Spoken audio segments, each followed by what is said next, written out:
these AMAs shortly after the testnet launch. So we thought it'd be a good time to do one about our mainnet launch. So happy to have you here, and we're really excited.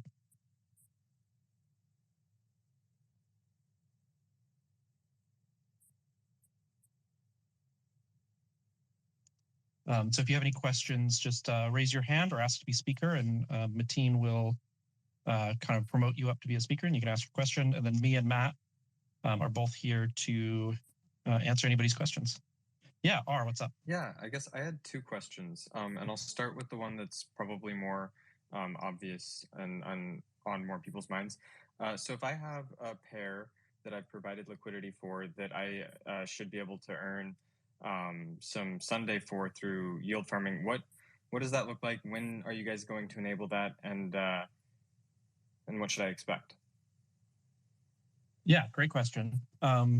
So we have the yield farming all built, and we've tested it. I was just testing it on Mainnet an hour or two ago, and it seems to be working well. We didn't want to change things last minute by trying to get it deployed for kind of general consumption, but you can expect that to see that go live, relatively soon, probably a day or two, as we kind of confirm that everything's working as intended. Awesome. That's really appreciated. And then I had, like I said, one other question, and I hate to stir up any controversy, so I don't mean to do that if that is the case. I know there's the transaction that was going around with the individual that front ran the DEX, specifically your guys' token, and I was kind of curious as to specifically not how it happened or why it happened, because I understand with permissionless systems these things are bound to happen, and I totally get that. I think you did a great job on the launch, but what I guess what I'm asking is, with regards to the Discord, I noticed that the individual's message was deleted. Did the individual delete that? Did you guys as moderators delete that, and if so, why? Yeah, so great question, and I'm sure we're going to get a lot of questions about that transaction. I just want to first clear up some things about that transaction. So somebody placed an order before the DEX went live, but the order didn't execute until the DEX went live. So this functionally is equivalent to somebody being fast on the draw and being the first to click the button. Obviously, it gave them a slight advantage because they were able to kind of place it at their leisure. But this is kind of what you get part and parcel for building permissionless distributed systems. We did what we could to prevent it, but somebody got in there and listed their order, and it certainly wasn't anybody, as far as I know, anybody within the Sundae Swap team or who had access to kind of privileged information. And if it ever comes out that it does, then kind of sufficient steps will be taken. Let's just say that. In regards to, yeah, Matt, you have more to say? Yeah, just to add a little clarity to that.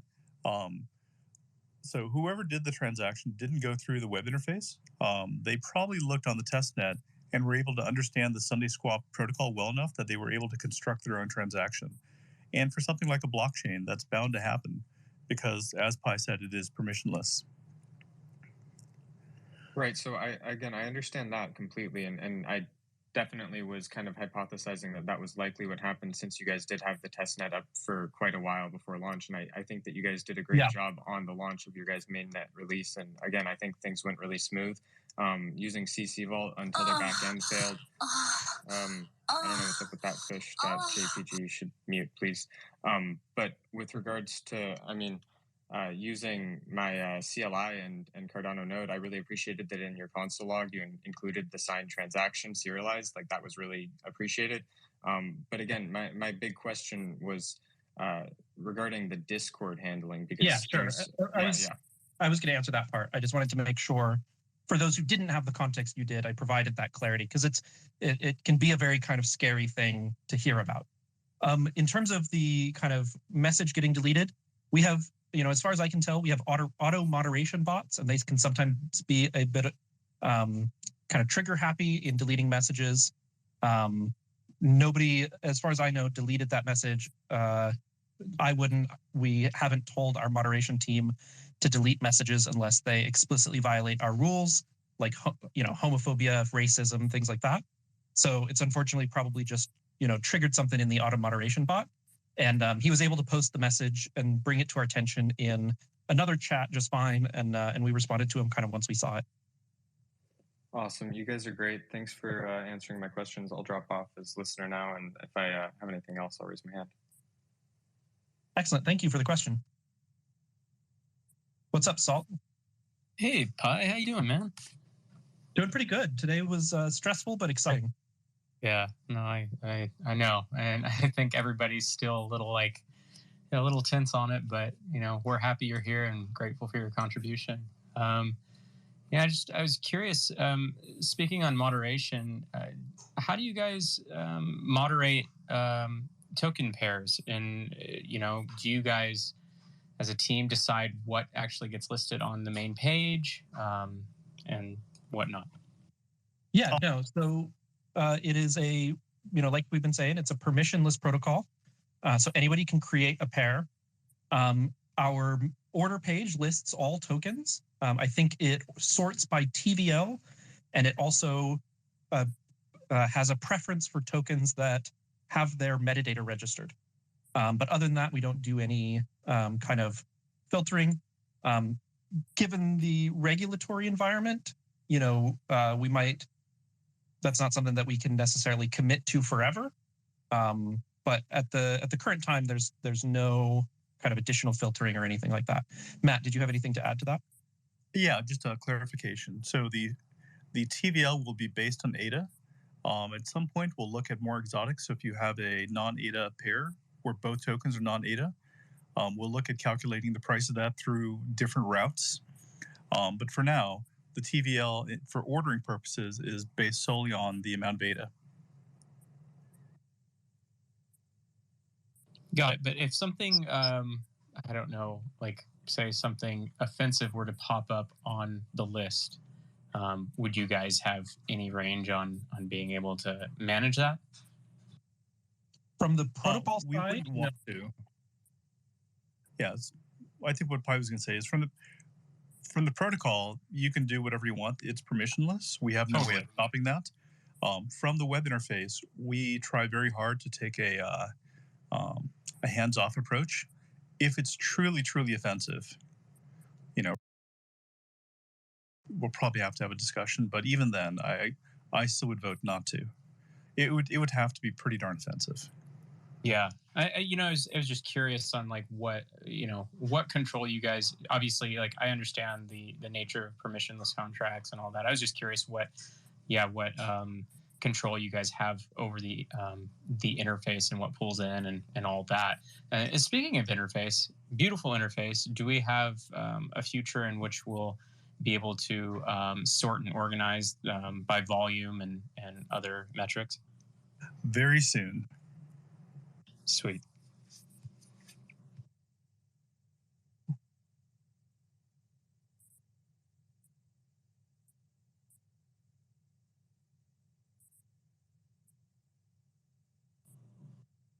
See some more hands.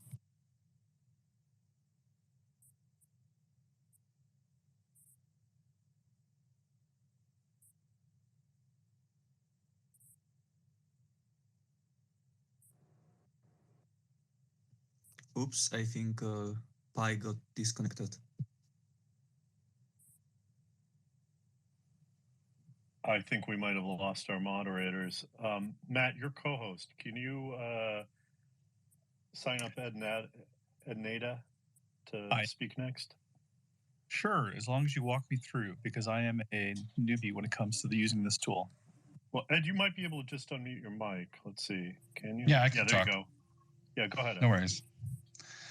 Well, congratulations, everybody. I had a couple questions.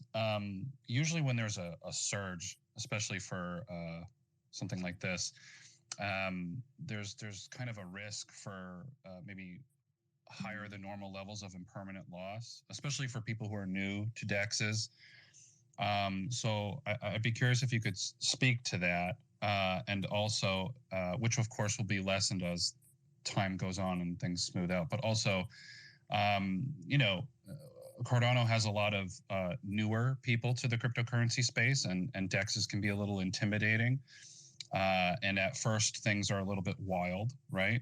As you get that initial surge of traffic. So I'm just wondering, do you advise people who are a little bit newer to maybe take a wait and see approach before diving in?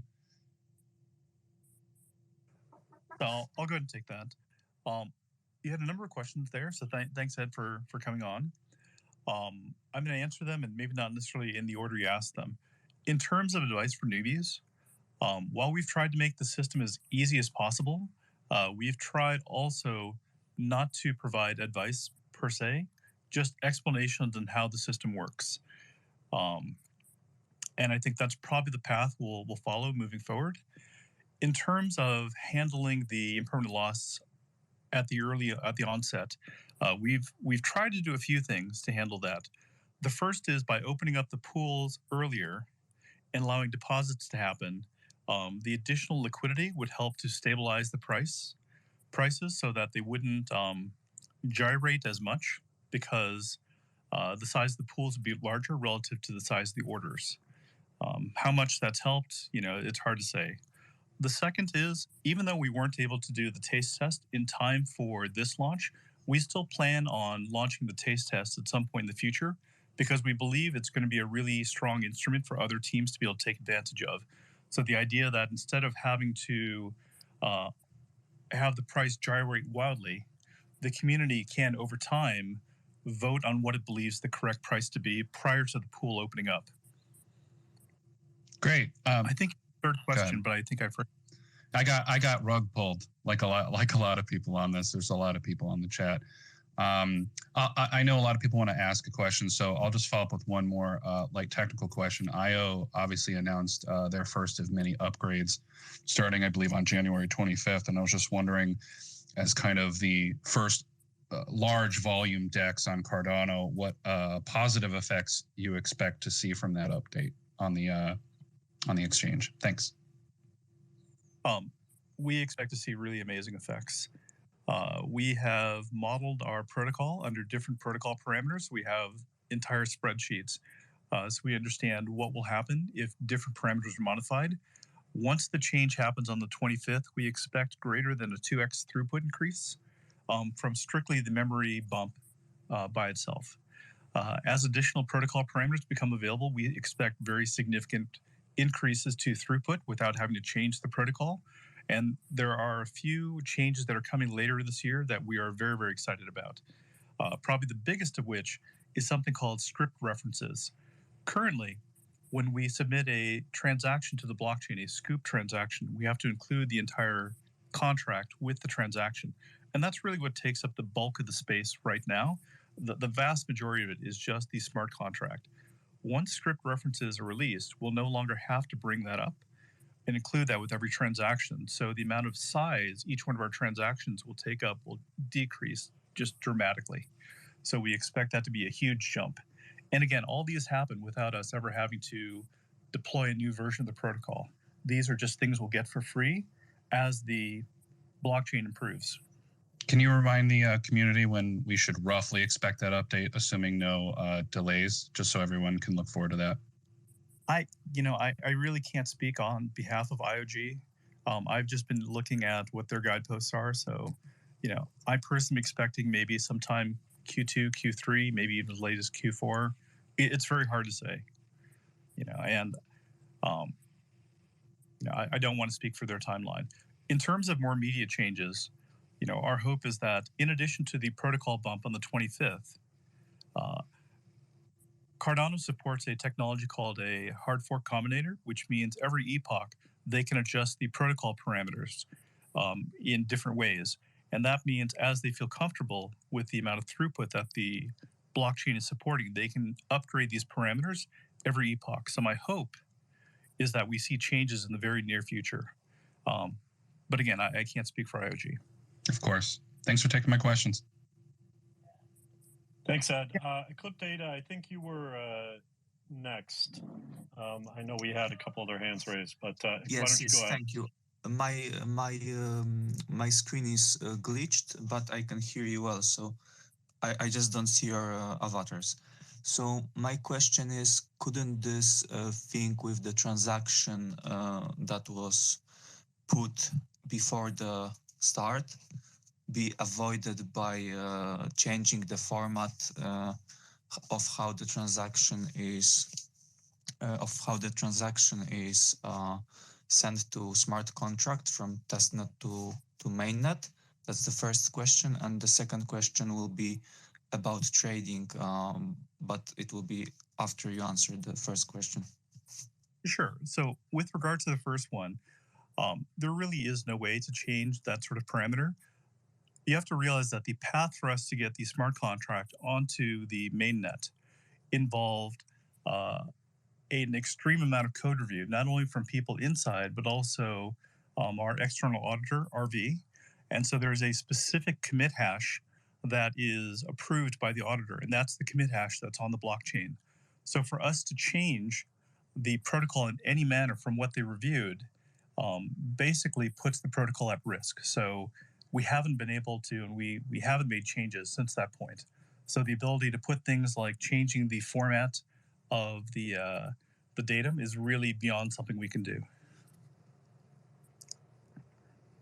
Okay, I understand. But for me, the big good thing about trading on DEXs and Cardano is that it limits the botting, botting activity. So it's more people versus people, unlike on regular sexes. And this thing with this person, it really is sad. Okay, but the second question is, I made an order the minute the DEX started, and the transaction went through after I clicked swap. It went through 14 minutes later, and in my open orders, I can see exchange price that is ADA/null. So basically,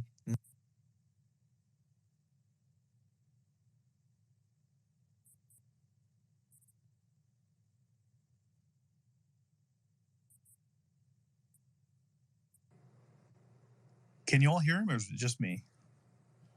I lost the connection for a second too.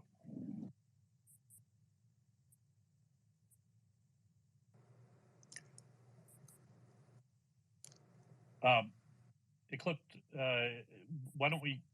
Oh yeah, we definitely just lost him. We'll let him come back on.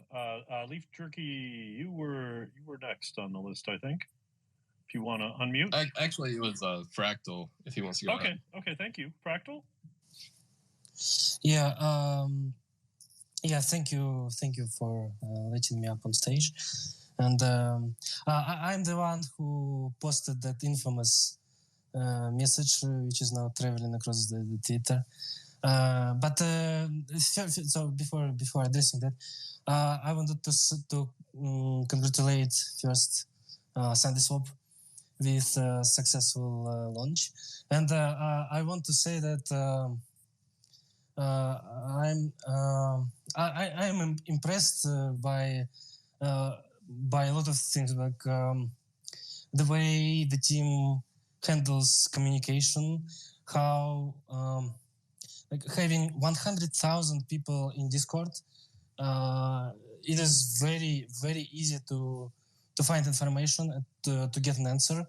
And not just get an answer, but very clear and concise answer, which is easy to understand. The other thing is, I wanted to say that the UI is just beyond my expectation. That is absolutely awesome.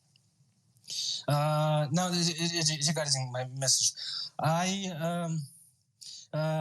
regret that I said that it was censored. So I said that because it wasn't deleted immediately, and there were no links. So I noticed that usually messages with links are deleted automatically. But it seemed to me that this message didn't have any, anything that would trigger the automated moderation, right? It wasn't triggered like instantly, but it had wallet address in this message. So I think maybe it was triggered with some delay on wallet address because there are scams, and it's maybe not safe to post wallet addresses. Now, I would say that this front-running thing is, I think it's quite insignificant in the sense that like it's just 10 million Sundae swap tokens, and we know that in the end of the month there will be released how many, like 125 million tokens, so it's pretty insignificant. But I also want to say that Sundae swap has as I said like very, very high standards, and which I'm impressed about. Like, and we are talking about other teams, while other teams some other teams go even as far as faking their demo launches and not being honest with their communities. Now, but this front running stuff, I think I'm just wondering, because to me it seemed that this is the first thing that comes to mind, right? So there is a testnet, the smart contract on testnet, right? The interface is known, like how to interact with this smart contract, right? And you only need to know the policy ID of Sundae token. And I feel, maybe like I don't understand something, but to me it seems that it's pretty easy to replicate this on the mainnet. And to me, like the first thought I had that maybe they implemented, maybe they added a check in the Scooper software that if transaction went in before the launch, if the transaction lies on the blockchain before the slot when the DEX launches, then it should be ignored for some time. So what? So basically, I think you understand the question. Thank you. And Fractal, thank you again for all those comments. The team definitely appreciates that. I know that they put a lot of hard work in. We're definitely checking the moderation bots. Leaf Jerky? Well, let me go ahead and answer that question. Oh, yeah. In terms of the, how much can be done, as we've said before, we try to take a very hands-off approach in terms of how much moderation we're doing. So there are many versions of the Scooper software that's in the Scooper's hands. And unfortunately, the exact timing of the launch, is not something that we could have created more than, a day or two ago, because we had a number of things that were still coming together. So being able to create a custom piece of software at late notice to distribute to the Scoopers, it's something maybe we could have done, but it doesn't stop anyone. And if there was even one Scooper that was running the older version of the software, it would have been all for naught.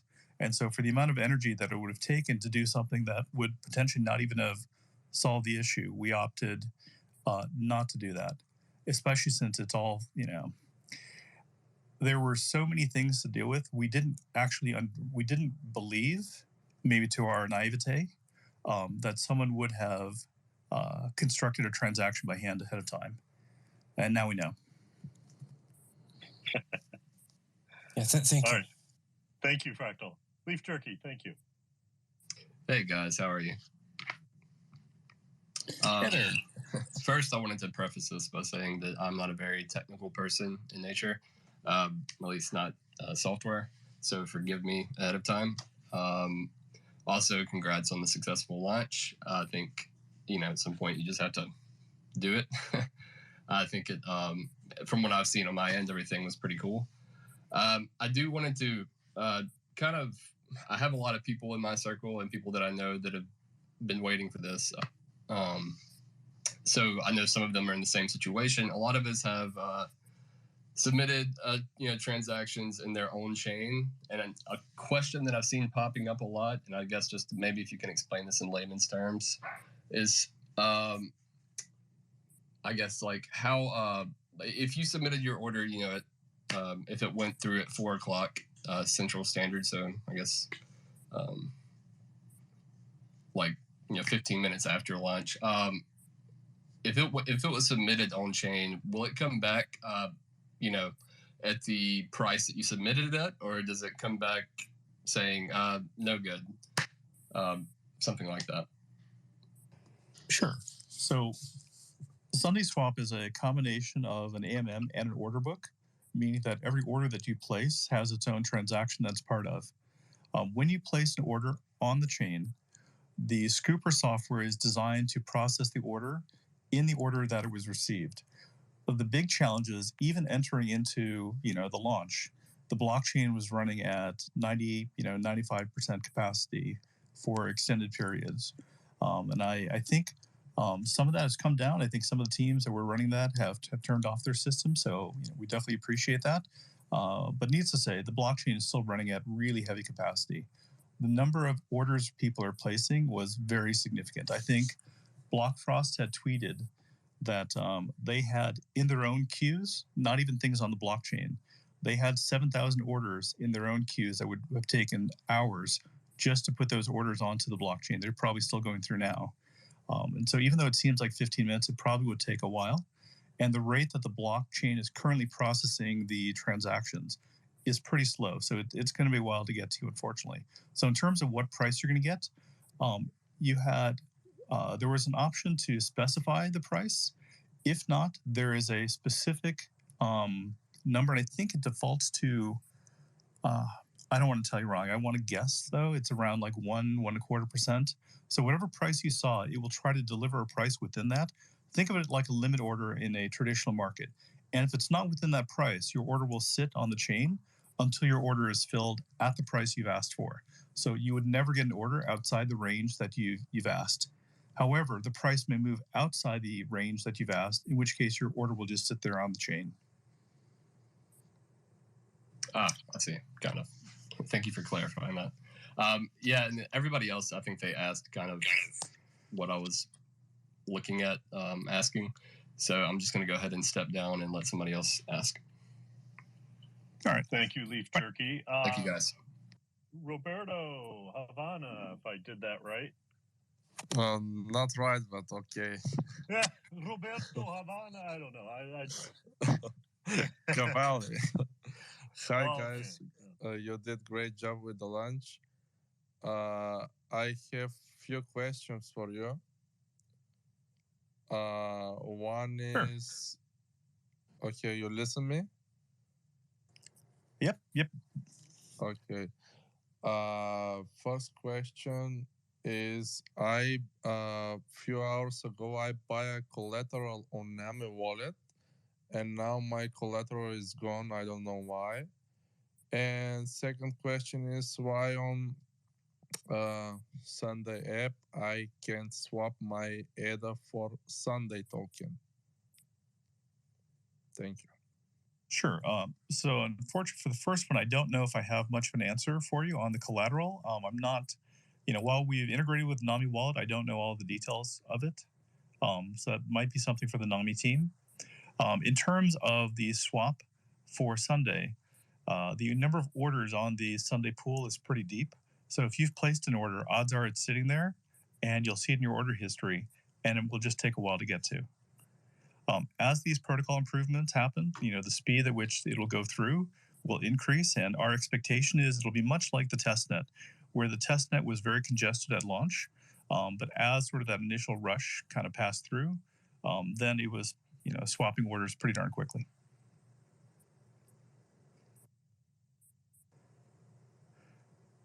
Chaotic. Hey there. Hope everyone's doing good. Can you hear me? Yep, we can hear you fine.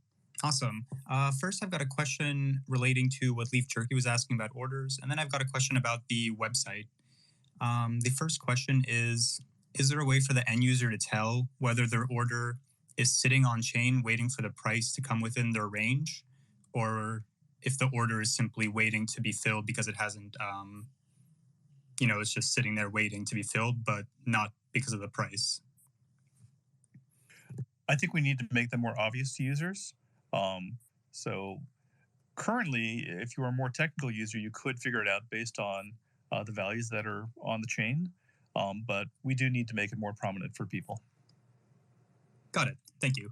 The second question is, in terms of the protocol, say the developers, not that it would happen, were to stop supporting the website, is the protocol like decentralized in a way that someone else could take up the support of the website and host it and connect it to the whatever the smart contracts are happening? Because I'm not too knowledgeable on how smart contracts work in general. Sure.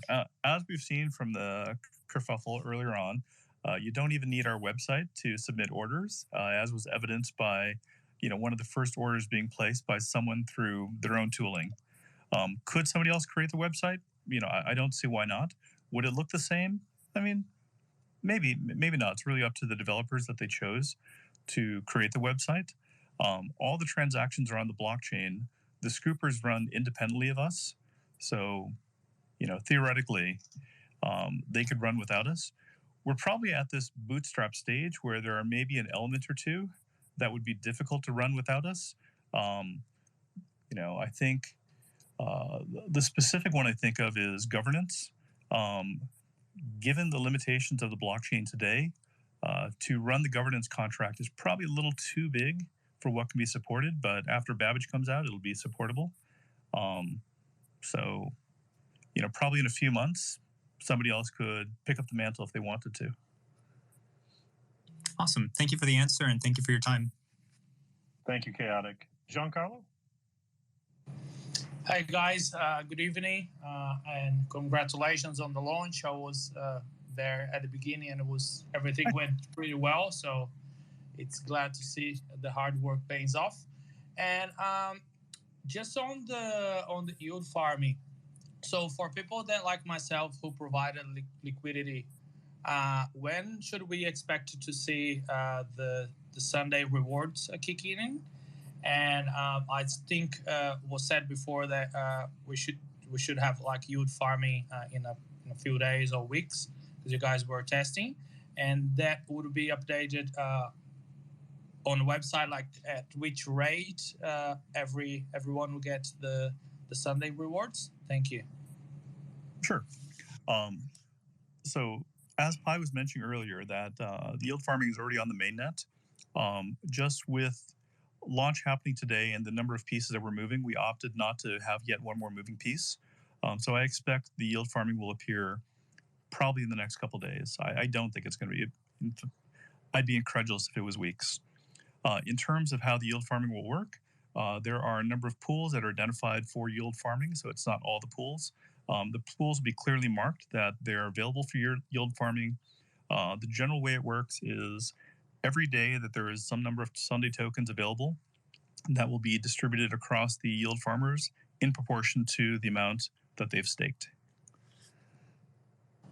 And will that be like from us that started from the beginning? As soon as you guys started, you're gonna do that pro rata, like from the beginning, or that's from when you guys kick that in? So basically what I'm saying is like, will us get the Sundae from like the get going, or? The way the contract is set up is it will be from the moment you start yield farming. So that means that unfortunately it's not available for today. Okay, so all the liquidity there, like we're not getting any rewards for that. Is that correct? For today, correct.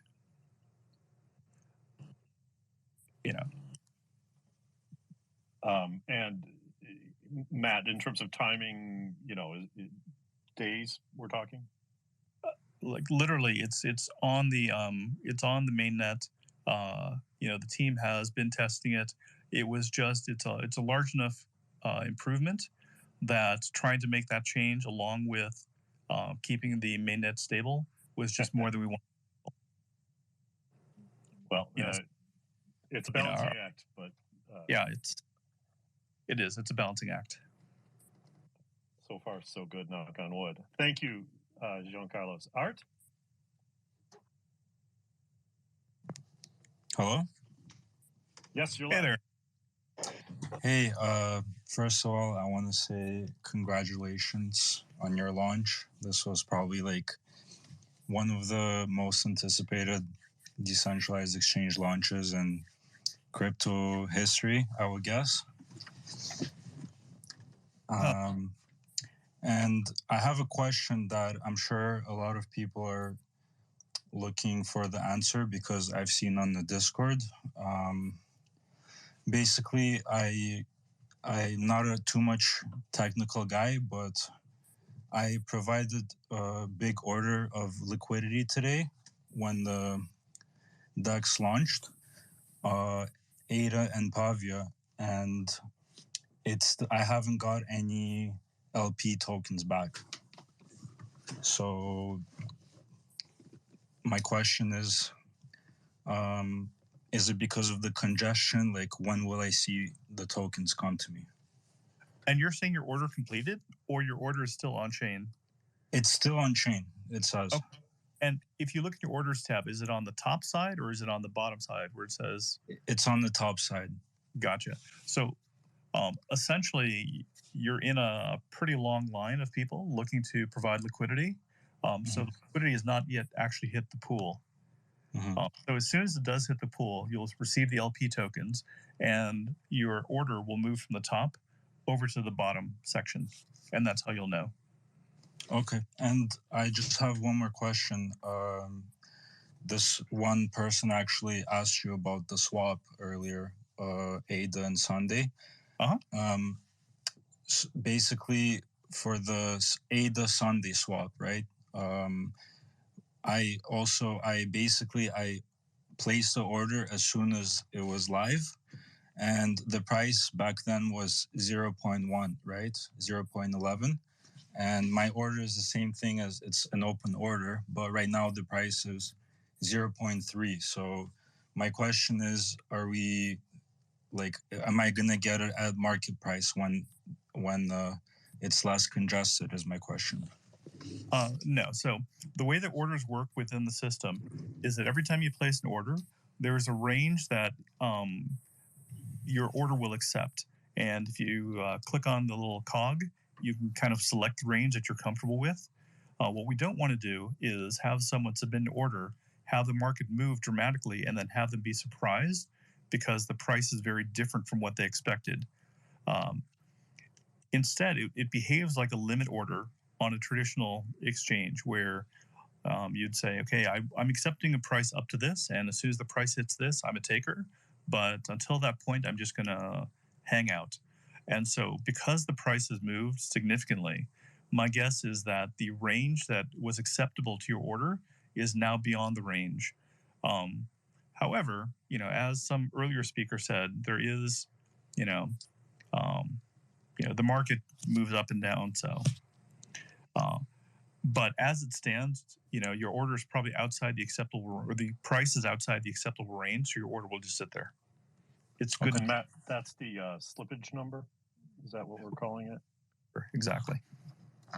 Okay. Thank you so much for your answer. And one last thing I want to say, Coco Loco was not a rug pull. We're going to the moon, baby.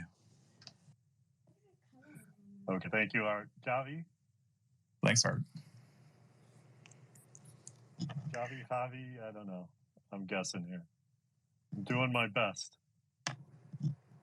If you have to unmute yourself if you want to speak. Otherwise, those folks who have questions, please raise your hands. We are happy to answer them. I've got the group here for a little while longer. So raise your hands now or forever hold your peace. How about CNFT icons? Hey, what's going on, guys? Congratulations on the launch of Sundae Swap today. I think we've all been waiting here for a while.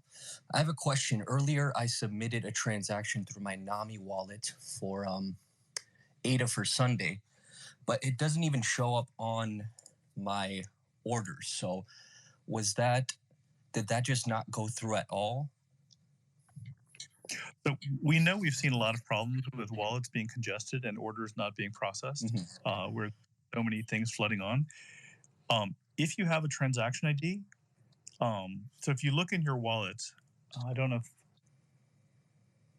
if you look in your wallet, you might be able to find the transaction. If you can send that transaction ID to us, we're happy to dig into it. Awesome. I don't see anything, so I'm thinking it probably just either failed or it's probably sitting on the chain. And then I just have one more question real quick.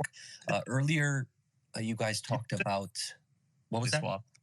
If it's on the chain, you'll see it in the Sundae swap interface. Oh, okay. So it's not on the chain then.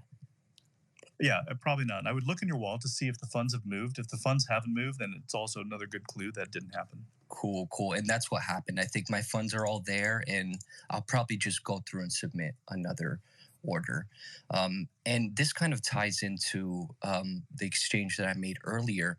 I heard Pi talking about basically you'd be able to do a one-sided trade. For example, I would put in 1,500 ADA and the system would automatically do half and half and then put that into the LP pool. Is that feature available already, or is it something that's going to be kind of turned on within the next couple of days? So it'll be turned on shortly. The feature is already part of the protocol, and so if somebody were to construct the transaction, you could submit it. But we haven't, with all the other things going on, we deprioritized building the web interface for that. But because it's already part of the protocol, we expect to deliver it soon, probably in the next couple of days, but probably not, probably measured in weeks, not months. Okay, all it's right. really just a matter of putting an interface on it. Got it. All right, well, thank you so much, guys, for doing this space, and I look forward to seeing how everything develops within the next couple of days and weeks. Well, thank you. Cardano NFT Nurse Icon. If you want to unmute yourself. There you go. Can you hear me? You good? All right. Yeah, I just had a question. I'm not too tech savvy, but I think a gentleman about 2 speakers ago was asking about yield farming. Still learning all the staking and all the terms and stuff like that. But if I'm correct, is the yield farming, that is different than the initial ISO, correct? And I think maybe he was asking about, how you guys have the ISOs and people have been staking, for weeks now. Are those rewards going to be coming from the first time they staked back then, or is it going to be once the yield farming is live as well? So those are 2 different things. There is the ISO and there's yield farming. For the ISO, staking has just begun on the ISO, where you can choose this epoch, your stake pool. I think there's a calendar that we've posted on our site in terms of when the yield farming rewards from the ISO will be available. In terms of the yield farming of taking the LP tokens and getting yield off those, that is a separate on-chain smart contract. So those are 2 ways of doing it. Okay, yeah, okay, that's what I understood. And then as far as the ISO, when did that start? Like, when do we start accumulating the points? Because I know the next epoch, I think I've seen the dates that you guys have set, but let's say if I started 3 days ago, or I started, staking like a week ago. So we know that staking in Cardano can be somewhat confusing. Yeah. And so what we've tried to do is simplify it. And on the calendar, there should be a set of dates when we do the calculation. So the balance of ADA at the point where we do the calculation is what it will be, what the reward will be based on. Oh, okay. So it's not like just to be. Sorry, go ahead. Sorry, just to be clear. So, weeks ago, people were starting to delegate their ADA to the stake pools that are participating in the ISO, but they have not yet begun earning any rewards until today, actually. So today is the start of the epoch. At the end of this epoch, which is the 25th, that's when the first round of rewards will be calculated. So you still have time, if I'm not mistaken, you still have the rest of this epoch to put your to delegate to one of the participating ISOs and participate in that first round of ISO rewards. Okay, so let's say I'm a little bit confused. I get it, but like let's say if I staked today or delegated today, 1,500 ADA, right? Is that going to accrue rewards or points every day until the epoch's over, or would it be the same as let's say I delegated the day before the epoch's over? It's a single snapshot that happens in between at the transition of each epoch. So as long as you're staked by that point, you should be okay. Okay, good to know. Just because I'm in all the NFT trading, I want to make sure right before the epoch is up that I have liquidity too in my delegation, you know? All right, well, that answers my question. Appreciate it. Thank you. Thanks. Matt, anything to add there? Otherwise, we'll throw it to David. David King? Hey guys. Hey, how are you? Good evening here. Congratulations again on your successful launch. Highly anticipated. Very, very good. Love the UI. Just two quick questions here. One, I know you've probably answered this quite a bit, Matt, but yeah, so when we placed an order to swap from ADA to, let's say, Sundae swap, and we obviously saw the slippage and the range. Now that my order is on chain, so when it says, hey, I have a swap order on chain, is there any way or is there any plan on the interface to remind us of what that slippage was? So for example, when I placed the order, I think it was around like 0.15 ADA or 0.1 ADA, but I'm sure it's probably out of that slippage range now. So more than likely my order won't be fulfilled. And I'm pretty sure there's a lot of people out here who have orders, but they're not tracking that their order may not be fulfilled because they're not aware of that kind of slippage limit order type thing. So is there a way to add that on the interface or any plans to do that?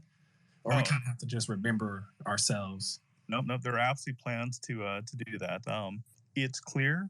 I don't think it came up as much in the testnet, but it's clear that being able to see what your limit order and the limit price is from the interface is going to be very important. Yeah, awesome. And I do actually love this distinction between on-chain and then the on-chain history. So it's clear to me. Last question is, do you guys have any plans or do you know when broader market data will go out to some of the broader crypto tools, for example, like CoinMarketCap? Do you know when some of these types of tools, CoinGecko, will be tracking some of the market data for Sundae Swap? I don't have an exact date. I know that it is top of our list to do, and it's something that the team's already working on. So I don't expect it would be that long, but I don't know when. Awesome. Thank you. That would be very, very exciting to see Sundae Swap data on CoinMarketCap. Thank you again. Congratulations, guys. I'm definitely looking forward to using this protocol more often. Thanks, David. Thank you, David. Yeah, the listing requirements for the different exchanges, they're gonna vary. So I think they'll be trickling out as they go. Doc, we've got you next. Hi, congrats again. I know you're very transparent with what you do. We really appreciate that. And we also know that not just your reputation, Cardano's reputation, it matters. And that's why you're very transparent. Kind of similar question. I'll be fast and quick. So I have something on order. It says on-chain open order, and I have a hash on the Cardano scan. So do you think I'm guaranteed to get the Sundae swap, or there's a chance that I won't get any Sundae swap? Because during this time, my ADA is locked and I can't put in any more orders. That's it. So I don't know what the order is that you placed, but I do know that the price of Sundae has actually moved quite a bit today. So there is a reasonable chance that it's probably outside your range unless you adjusted it. But again, I don't know your specific order. Even if it's if it says on-chain open orders and you see the transaction as, it doesn't matter, right? So there's a chance that you won't get it. That's right. So when you see on-chain open order, the way to think about it is, let me use a different perspective. let's say you said, okay, well, the price of Sundae is there. If I can get in if Sundae dips and gets down to this point or jumps and gets up to this point, then I'll get in. And I'm just going to put an order in there and let it sit. And if it gets hit, huzzah. And if not, then it just sits. And essentially, that's what your order is probably doing. There's a range that is acceptable for it, and it's probably outside that range currently. And so it will just sit until it either gets filled at the price you've asked for, or you cancel it. The orders are all good until canceled. Gotcha. Thank you. Thanks, Doc. Mook. Hey, thanks for taking my question. Congratulations on the launch. You guys are doing a fantastic job.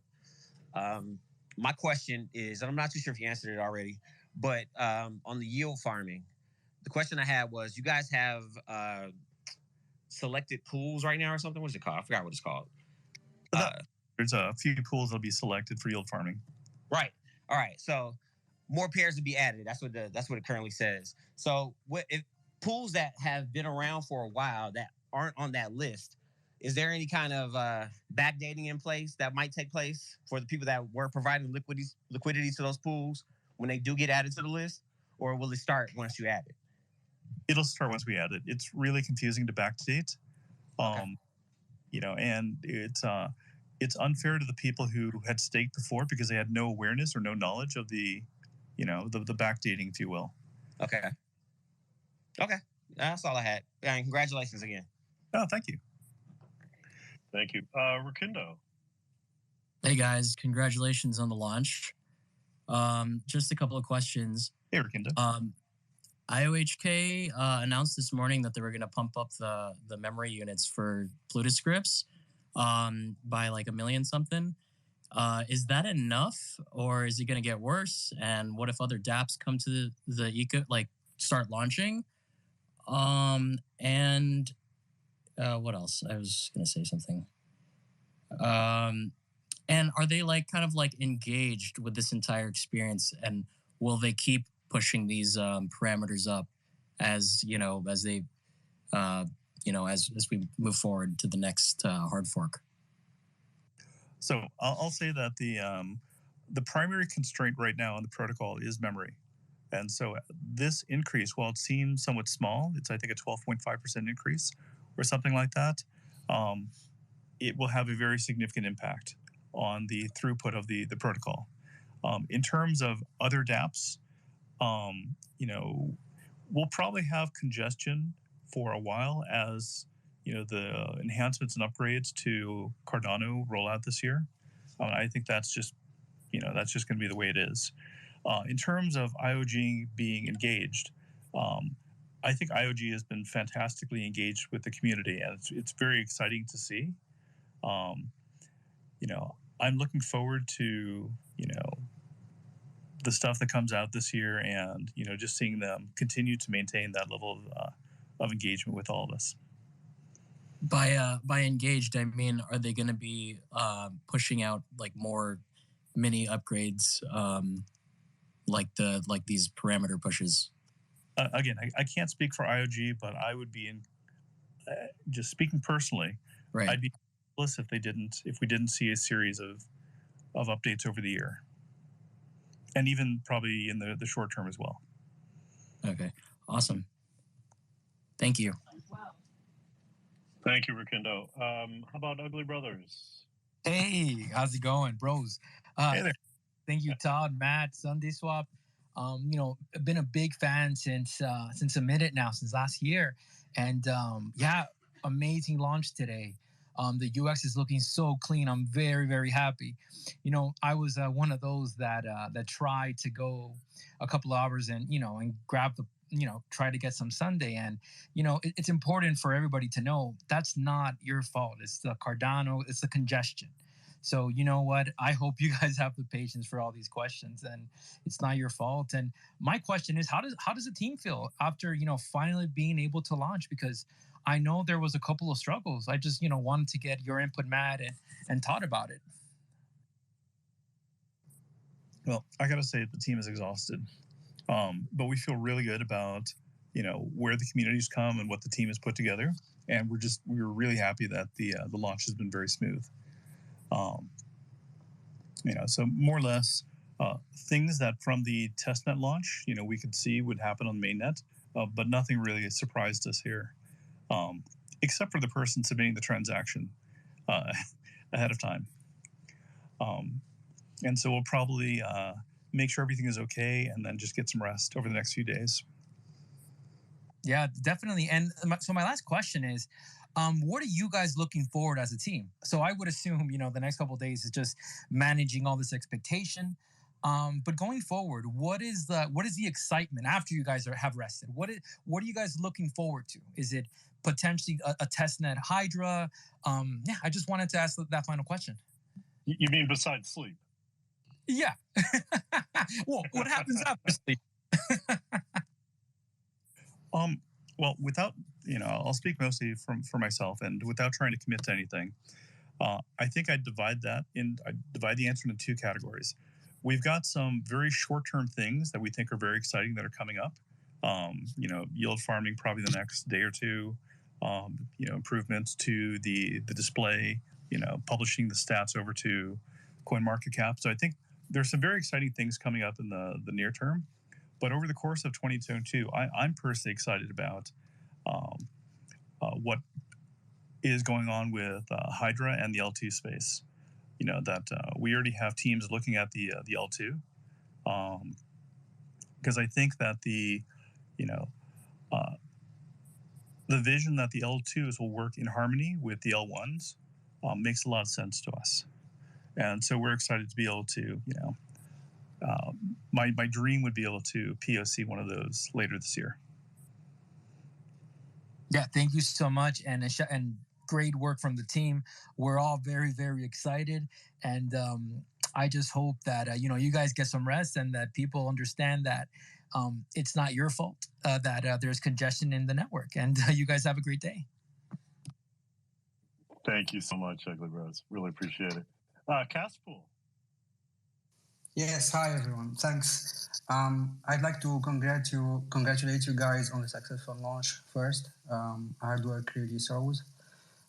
Then, do you have any off-chain information storage systems like databases, or and in which part of the protocol do you use those, or is it completely off-chain? I mean, on-chain. And do you conduct any trade monitoring or bots activity? I mean, for monitoring bot activity on the chain or for the trades? And finally, will there be any process for the community to suggest new features or submit bugs and issues? Okay. Hey there. So a bunch of questions there. Let's see if I can't get to them. In terms of what we do on-chain versus off-chain, so Cardano is very unique compared to some of the other chains in the sense that it's taken the approach that on-chain, it wants the least amount of work to occur. And so compared to other chains, a lot of work is done off-chain. The on-chain part is the last step, the validation of the transaction of, can these funds be spent in this way? And in terms of long-term scalability and expandability, that makes a lot of sense. But it also does mean that off-chain you have some level of infrastructure. And so the answer is yes. We have databases and things like that capture the on-chain data, and we look at for monitoring statistics and all that sorts of things. At some point, we may publish those as well. But we do capture that data. In terms of improvements and things like that, SundaeSwap Labs is just one contributor to the SundaeSwap protocol. As governance becomes a stronger and stronger thing within the SundaeSwap, anyone will be able to suggest changes, upgrades, and improvements to the protocol. And there will be a process of voting, governance that looks very similar to other projects on different chains, where those proposals for upgrades can be worked upon, agreed to by the community, and then implemented. And implemented proposals can result in upgrades to the protocol. So that's something we're very much hoping that the community will be involved in. And you're definitely welcome to, share feedback on the Discord channel, and participate in the community, get your feedback. I think you'll find that the team is listening pretty actively and participating in those chats as well. All right, that's cool. Thanks, Todd and Matt. Thanks for clarifying everything, and get some rest. It's well deserved. Thank you. Yeah, thank you. Sorry to step on you, Matt. Just a reminder, if you have questions, it is the top of the hour, but I got a signal from Matt that he's good to keep going if you are, and it definitely looks like we have more questions coming in. If you do have a question, raise your hand. We'll try to get to you as soon as we can. I think, I'm not sure who was officially next, but I'll go with Deadpools, or Dead Pixels, sorry, and then move on to Cooking. All right. After that. Hi guys, it's Adrian here from Dead Pixels. I have a very simple question, and it is why did you how did you decide, or why did you decide to launch today? You mean not on a Sunday? No. I'm talking about, because obviously everybody's like experienced huge blockchain congestion, and even predating your launch, with a lot of marketplaces, NFT marketplaces moving on to smart contracts, and obviously this has been something that you guys had foreseen, I guess. And why the decision to launch now? Obviously, everybody wanted like DEXs on Cardano and stuff like that, but why the decision to launch now versus not waiting or having like a better sync with IOHK in terms of scalability solutions? I know that they pushed Babbage for like 6 months. It was supposed to come out, I think, around early 2022, but they pushed it. Were you basing your decision on this, or were you like sort of playing it by ear in terms of what they were supposed to roll out? Well, I think, part of the question really is, when will we get to a point where there is no more congestion on the chain? And I think as Cardano gains more popularity, I think as the DeFi ecosystem on Cardano really wakes up, the congestion on the chain is just something that's going to be here for a while.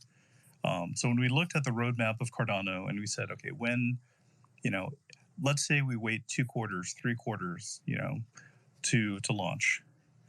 There's no guarantee that additional protocols wouldn't have launched consuming, and that the congestion issue might not be worse in the future. It's really hard to say. Most certainly, if we wait for 2 quarters, a number of protocols would launch, and so that would put additional congestion on the chain. So it turns out now there's actually not as many protocols on, so this was a really good window for us. We believe strongly that the throughput and capacity of Cardano will just continue to increase. And despite the fact that there's a lot of congestion, I personally believe that this congestion, like it was on the testnet, it will just be a temporary thing. We have the initial rush, but as we get to more standard usage of the DEX, that it'll be something that the blockchain is able to handle comfortably. So whether we do it today or 6 months from now or a year from now, we're going to face that same congestion issue. Understood. Would you have like a prediction of like an average transaction confirmation time, say like a month from now? Just let's revisit this in a month, and just I'm curious about what your thoughts are on this in terms of scalability. Yeah, I think in a month's time, protocol parameters can change, but the core protocol itself really won't change that much within a month. And by the core protocol, I mean the Cardano protocol. Won't change significantly. All right. So now it takes around, I guess, like it depends obviously on the wallet and on which provider are they using. But like I think BlockFrost right now takes about 4 hours or so to clear a transaction. Would you say that in a month from now that would get like better, or would it get worse? I certainly hope it's better, but I don't have. Me too. Yeah. All right. Thank you. And congrats on the launch, by the way. Thanks. It went flawless. Cheers. Thank you. Tyson, I know you've been waiting, but I did throw it to Cookin next, and then you'll be after that, if you don't mind. Yep, no worries. Hey guys, great job on the launch. Thank you for all the work you put in. I'm definitely a DeFi noob in that sense. So I jumped into Cardano, and I think my initial question got answered, which was, I tried to swap jumped into Sundae swap. I tried to swap Cardano for Sundae, and the transactions are just sitting there. But all of the Cardano that I tried to swap was out of my wallet. So I was kind of wondering what was happening. But you guys answered that.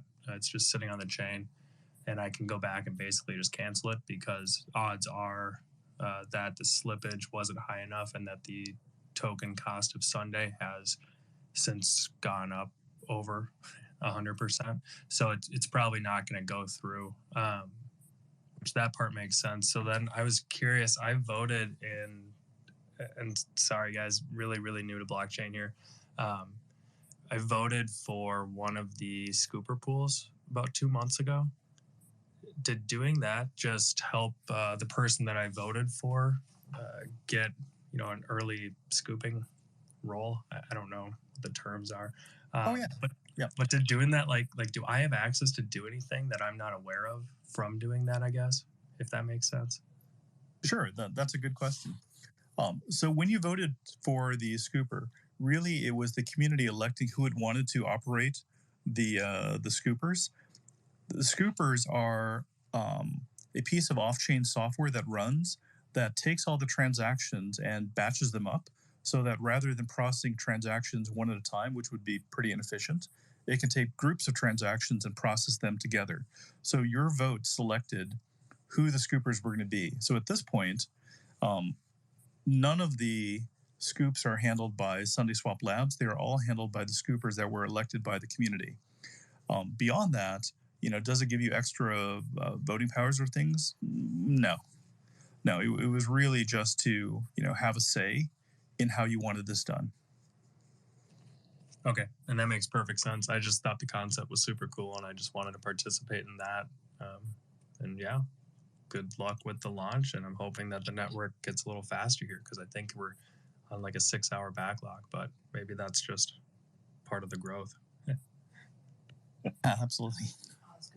Thank you, Cookin. Tyson, thanks for your patience, man. Yeah, no worries. And like everyone's been saying, congrats on the launch. I'm sure you guys are quite tired. Like you mentioned, I'm a startup founder myself, and I know that it takes a lot of time and effort, and people think software is a lot easier to build than it is. And by the way, I actually got a liquidity position created, and I also had a swap created. So far the experience has been great for me, but I do have one pending.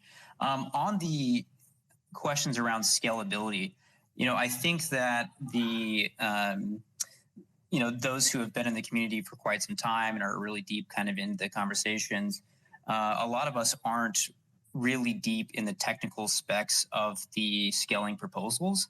And so I'm curious how much your team has technically evaluated the scaling proposals.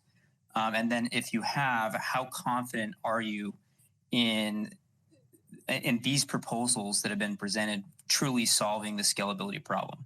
Because one of the things that I've heard is that from a video, I forget what engineer it was from IOHK, is that Hydra won't actually help with smart contract scalability, but it will help with transactions that aren't smart contracts. So I guess the question is, have you done some technical deep research on those proposals, and how confident are you? Are you concerned, or is there any concerns you have?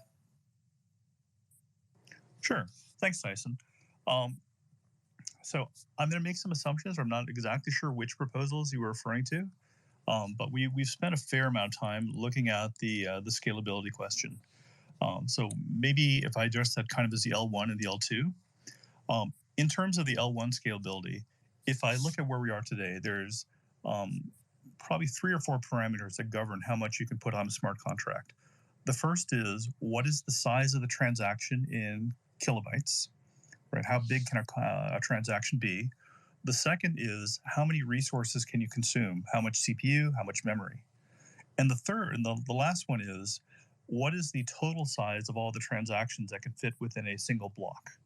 And these are all parameters that you can adjust up and down, and that allow you to have different levels of throughput. For us right now, the biggest lever is really on memory. When the memory resources that we can consume increase, our ability to put lots and lots of orders into a single transaction goes up. The challenge is it consumes more resources on the different devices, and so the memory will be a pretty big boost. Again, the expectation is on the 25th. We expect over a 2x increase in throughput just from that small memory bump. For things that we've seen coming on upcoming, when we look at that transaction, the limit currently is 16K for a transaction. Of that 16K, the vast majority of that is taken up by the binary smart contract, which we have to attach. So it's almost like, it's almost like if you had a program and you wanted to run the program, having to, attach the program every time you wanted to use it, it's pretty big. Once the script reference change happens and we no longer have to include the actual binary code with every single transaction, the size of our transactions will drop dramatically. And again, the number of orders we can process theoretically can be increased, or the number of orders the blockchain itself can process will increase. And we think that will be just absolutely dramatic in terms of what the impact will be. In terms of the L2 stuff, like you were mentioning with Hydra, we'll use that as an example. So Hydra is a peer-to-peer state protocol. And if you were to try to use it out of the box to do smart contracts, you wouldn't have much success. However, you don't really need to modify it that much. You need to change some of the ideas around. And then just with a few small changes to the ideas, then Hydra actually becomes quite plausible to use for the platform. And so that's something that we're exploring. That's not the only option. I think there's a lot of options out there that are quite good. But it's certainly the best option, especially since we can take the existing contracts we have and without too much modification, potentially use them in the Hydra world.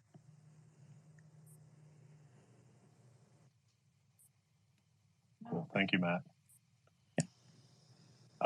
Okay, R, you're back up. Yeah, I was kind of curious. There was someone asking before about whether or not if you guys stepped away, if the protocol would keep running. Obviously, being on a smart contract system, the blockchain is going to keep running, so your system is going to keep running. But what I was curious about is whether or not you guys have any intentions to open source the Scooper stuff, and if you do, what the timeline might look like on that. And then I was also kind of interested in contributing a little bit, my 2 cents, I guess you could say, on this discussion about scaling. And with regards to Hydra, from my understanding, there's a lot of research being done into different commit schemes that can be used to not only allow us to have smart contracts executed in Hydra heads, but also have them be non-custodial in nature. So I'm really excited about the stuff that's going on there. But regarding my question, it was just whether or not you guys are going to open source that Scooper stuff, because if not, I think that it would be an interesting point of controversy, I guess. So my sense is over time, we'll probably be open sourcing the vast majority of what we have. We've already contributed a number of tools that we use internally as open source. So the tools we use to build our own Cardano nodes, I think, is open source. We also open source some tooling to do minting and things we use internally. So as a general philosophy, we all love open source and we want to do it. I think the kind of question for us is really, and this works both ways, right? If you open source everything at the beginning, you run the risk of creating essentially a scam ecosystem. And so I don't want to pick on any protocols, but even in Cardano, we've seen some, potentially unsavory protocols, and the idea that they could copy and paste and potentially, create situations where it's easy for them to like rug pull or do other bad things. Like, we're just kind of weighing that versus the value to the community of releasing what we have as open source. we think that the scooper model works really well. We're really pleased with what we see, and it would be a shame for every team to have to implement the same thing. And so definitely we have plans to open source it. It's really just kind of a question of when. And then, sorry, I don't mean to hog the stage, but one last question, and I guess it's just kind of reassurance for me. But I assume you guys have stripped out a lot of the script context in your validator code, so as to reduce the transaction size as much as you guys can on your end? Yes, and there's been a tremendous amount of effort to shrink down those contracts. Whether or not we could squeeze out a few more bytes, probably, but I know there's been a fair degree of effort for the team to trim those things down. Thank you, Matt. Thank you, R. How about Ada Army?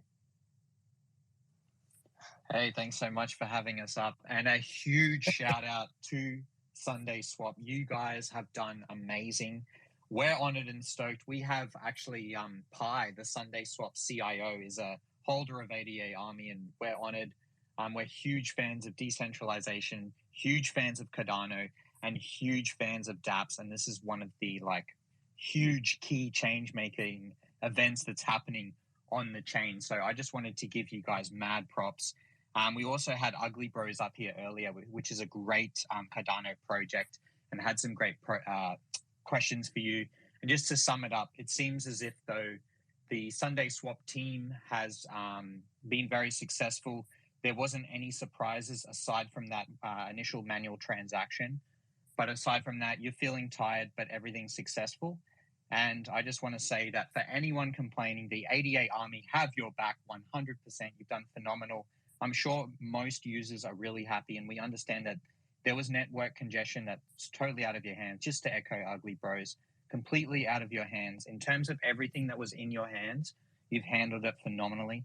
Thanks so much for the space, and we just wanted to give you love from the ADA Army. Really well done, guys. Oh, thank you so much. Thank you very much. Live by the Epoch. Thanks for letting me speak. I want to say congratulations on the launch, and thank you for explaining the pre-launch contract or the transaction, because it helped me understand things I didn't really understand with a blockchain on what could happen with smart contracts, even if you weren't around. So thanks for explaining that really well. I was just trying to experiment, and I did 7 pools, and I have 6 of them on chain, and understand that only one of them, the World Mobile Token one, will be available for yield farming. Will there be any kind of rewards for the other pools that you provide liquidity to?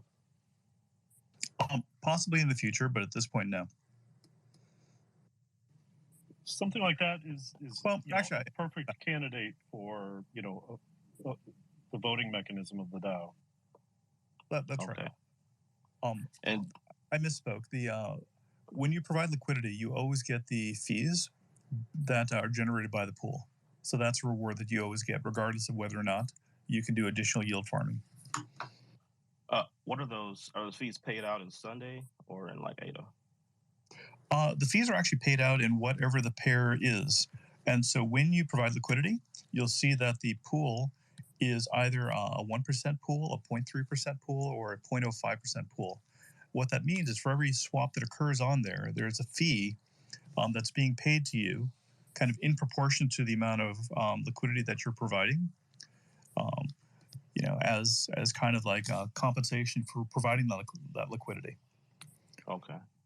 And then I did hear a gentleman earlier talk about how, and you answered the question about why the order is still on chain from 6 hours ago or 4 hours ago or whatever, because the slippage might be out. So I went to try to cancel one of my purchase orders for Sundae, and my collateral was gone, which I've never taken off before. So I know that's not anything that y'all have to do with, but I just wanted to bring it up that it was something that happened to me as well.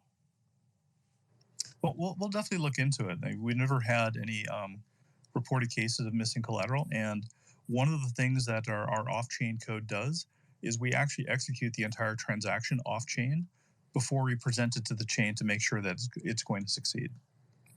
Okay. Yeah, I guess the network's so clogged on Nami, I can't even try to re-add the collateral to cancel the order, and that's kind of the predicament I'm in right now. It's like the stuff is my ADA stuck there in the sale that I don't think was going to go through because the price is rising on Sunday, but I can't withdraw because it's telling me that my collateral is not set.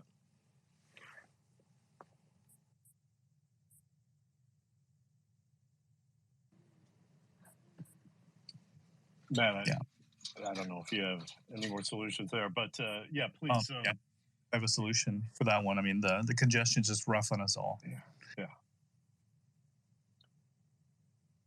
Thank you. Okay, how about Ben? Hey guys, how you doing? Hey Ben. So I remember back in June, I think it was, I actually sold all my Bitcoin for ADA because I heard about you guys. I knew it was going to be a big opportunity, and I'm glad we're here now. So I'm just going to count this as a late birthday present. Thank you guys. Happy birthday. Yeah. So I know that you guys delayed the launch back then. And you guys weren't doxxed yet. And I know you guys met with Charles, and then you guys decided to delay the launch and, dox yourselves. So I was wondering, like, what was kind of spoken about? Is that what initiated, like, the partnership with IOHK? Can you speak on that? Sure. I mean, to answer those in two bits. I think the doxing was probably my fault.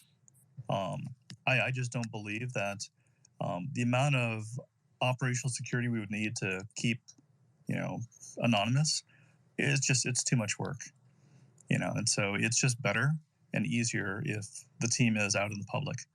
And Mateen already agreed to that, so I think it's actually worked out well. I'm much happier that we're all, you know who all the people are rather than us being anonymous faces. Very much. In terms of the relationship with IOG, I think the meeting you were referring to, the initial one is, I think Charles has a pretty good pulse of the Cardano ecosystem, and especially with the team initially being anonymous, he just didn't know who we were. So that was more of a just, who the heck are you? Rather than any partnership discussion. Gotcha. Well, I think I can speak on behalf of a lot of people that, we appreciate you guys just being, showing your faces, and, you guys are real people, because I use other chains sometimes. I know I'm not a maxi or anything, but, you just build the trust, and we all appreciate that. So my next question is I heard, well, this was on a big pay video. I heard there will be like profit sharing, and is that does that differentiate from like LPs, and can you speak on that? I don't know the big pay discussion that you were on, so I don't know if I can speak to that. Can you describe a little bit more? Well, he was just talking about this Sundae. I don't know if it's like the tokenomics or just what you guys are able to provide with, like, because I also heard that you'll be possibly giving rewards for like governance, so like for voting. I thought maybe like profit sharing would be another part of like yield farming and like providing liquidity. So I didn't know if, I know Cardano could do some crazy things with like what Liquid Finance is doing. So I was wondering if profit sharing was something that differentiated from like liquidity providing. So I think maybe I know where he's going with that. So ultimately, Sundae Swap is controlled by the governance contracts, and the governance contracts are controlled by the community. And while we haven't rolled out the site yet, really the community, by voting with their Sundae tokens, can decide on whatever it wants to do with both the protocol and the treasury. And so right now, we're the ones bootstrapping it, but our hope is that the community takes a more and more active role. And so if it wants to do things like you're describing, then somebody can submit a proposal, the community can vote on it, and then based on the results of the vote, decide what to do. And so our hope is that we can transition Sundae Swap to being a complete DAO, a decentralized autonomous organization, as rapidly as we can, so that the community gets to control what's going on as opposed to Sundae Swap Labs. And I would characterize that less as a hope as an expectation. Yes, that would very much be the expectation. And I guess to tag onto that question, will that be like through Catalyst or your own, I don't know, smart contracts? I don't know how that would work. For right now, it would be through our own. Actually, the smart contracts were courtesy of Liquid. And so we're using Liquid's governance contracts.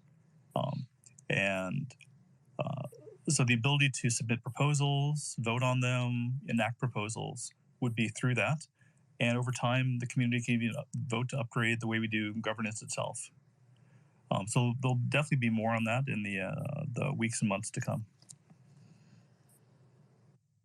Wow, that's really awesome, you guys. I mean, partnering with other teams. I guess I have some easier questions here. So, everyone's always talking about, oh, how can we bring in new users to Cardano? And I guess, Cardano or IOHK can definitely do it themselves. Their marketing scheme is pretty good, but is there going to be a marketing scheme for Sundae, say like a Sundae NFT or anything like that? Just a fun question. We've definitely had that conversation of how do we bring additional people into the community, and we've taken a kind of different tracks on that.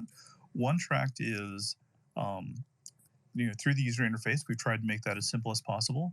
But I think we also have some updates coming out relatively soon to the interface that we hope will make the system even easier for people, especially ones that are newer to the blockchain. NFTs has definitely been there's been a lot of talk about that internally. But honestly, we've all been so heads down in trying to get to mainnet launch that we've put all those conversations to the side. So I wouldn't be surprised that we start talking about them, in the weeks to come. Yeah, I think, being able to reach a broader audience, especially as the experience working on the mainnet is a little more friendly and faster, is definitely going to be a priority for the team. One of the great things about having a community like this is we don't have to do a lot of marketing. A good product sells itself, and we have an incredible community that has really put the word out there. But we do have plans for other marketing activities, make some, get some swag out there in the market, have some fun as well. So I'm looking forward to that. Folks, go ahead. Well, let me just correct myself. I think I'm just in a little tired stupor. I know we have the governance contracts from Liquid, but I don't think that the audit finished on them, so I don't think they're in there. I think there's a different system of governance, but I just wanted to make that correction. And I want to add language compatibility as well. Support for many, many more languages is coming as well to make this as user-friendly as possible. Folks, I want to be sensitive. Matt originally had Pi. It was originally Pi and Matt, and now it's just Matt, so I want to be sensitive to him. We've got Big Pay on the line here, and Tweety, and Tweety Mac, why don't we leave it there for this evening? And if you were hoping to get a question in, we will have more of these. But Big Pay, why don't you jump in there? Well, thankfully, I don't have another question. I just wanted to clarify on specifically the profit sharing that he brought up earlier. Yeah. So in the tokenomics part on your website, if you scroll all the way down on the bottom left side, you can go to tokenomics, and there's a tab in there that says profit sharing. And it says one of the founding principles of Sundae Swap Protocol is about decentralizing not just access to financial services, but the profits generated from them. And it leads to essentially state that, maybe one day you guys are interested in providing profit from the DEX back to holders of the Sundae token. That's at least the way that I read it. And it would be nice to get some clarification on that so I can expand that to viewers and make sure I'm not, misrepresenting what you're saying. Thank you. Thank you. Yep. Appreciate that clarification. Yeah, no, like a dividend, essentially. Yeah. And I have to admit, I'm not going to be the right person to answer that one. So if you want to ask me a tech question, I'm happy to, but I'm probably not the right person to go through that. Okay. Yeah, no worries. I appreciate you guys. Thanks, man. Appreciate it. Looks like we might have lost Tweety Mac. So it is the top of the hour. Thank you, everybody, for jumping in here. Matt, thank you for taking the mantle after we lost Pi there. I think he's around. He's been listening in, but hasn't been able to get the mic going. So thank you for the great questions, everyone. Matt, thanks for fielding them all. And we'll see you out there on the blockchain, everyone. Yeah, thanks everyone for coming.